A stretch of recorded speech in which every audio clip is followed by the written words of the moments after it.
Sebastiano, can you just tell us a little bit about Opteres and how it all came about? Yes, Opteres was born out of the need of great collectors around the world to exchange works, buy works, sell works in total privacy. You can well understand that anyone who buys or sells at auction is under scrutiny, and sooner or later the names in a way or another come out. Whereas with Opteres, we created this network of big collectors who can exchange works with each other or buy from others or sell to others through me in total privacy and secrecy. And what kind of artworks do you include in your portfolio?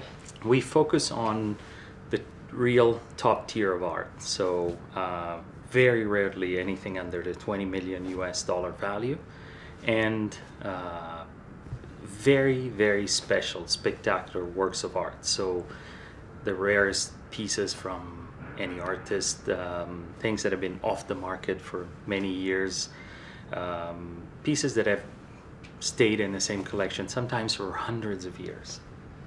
And how do these artworks come into your possession?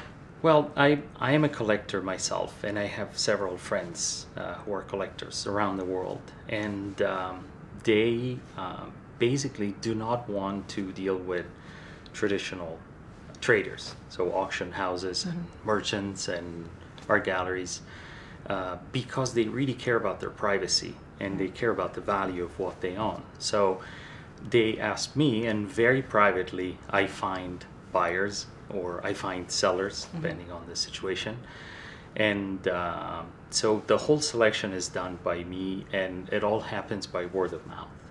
Do you think art is just another asset class like wine and property? And what could be better than buying top fantastic artwork, put it away, and just let it grow in value for the next 25 or 50 years?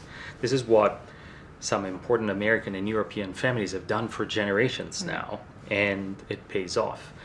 Certain works of art, and I'm talking about the most special pieces in the world, can grow in value up to 100 times in 20 or 30 years. And that's amazing. Yeah.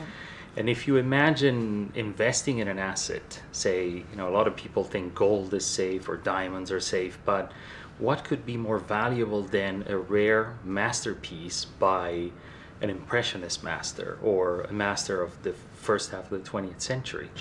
You were saying at one point that Opteres is like an elite club for art connoisseurs. How does one have access to this then? How can we get your services? The way one accesses the network is by purchasing or selling through us. And the vetting process is very severe. I have to tell you that I discard probably 99.9% of what comes to my attention. But when we find fantastic pieces, then we are very keen on finding buyers or sellers for them, and that's what we do. So on the 12th of May, you're unveiling some pretty extraordinary pieces for the Hong Kong audience, and we've got a really incredible event to look forward to. Can you tell me a little bit about this? Absolutely.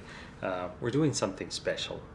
We are bringing beautiful paintings by two major artists of the 20th century, two paintings each, and we will unveil these paintings during the event, so no one will know what they are until that moment. And what I can tell you is that it's really extraordinary pieces. They belong in private collections. They've been away from the market and public eye for over 30 years, and they're quite extraordinary. One more thing, can you perhaps then give us just an idea of what you think the next trends are in art collecting? Yes. One very interesting trend, and something that I've seen coming back, and rightly so, is futurist art. Surrealism is really a fantastic idea. Again, it's been undervalued for a long time. It's very special. There's a finite number of works, and some masterpieces have been away from the market for so long. And last but not least, I have personally been collecting works of art by women artists. And talk about undervalued art. Some of the most amazing masters in the history of art are women, and for some mysterious reason, still in the 21st century, some of the works are being sold at a lesser value than their male counterparts, and it doesn't make any sense. So if I were to invest nowadays, I would say buy women artists, and hopefully if the world evolves the right way, in 50 years they will surpass all of their male contemporaries. Great, thank you very much. Thank you.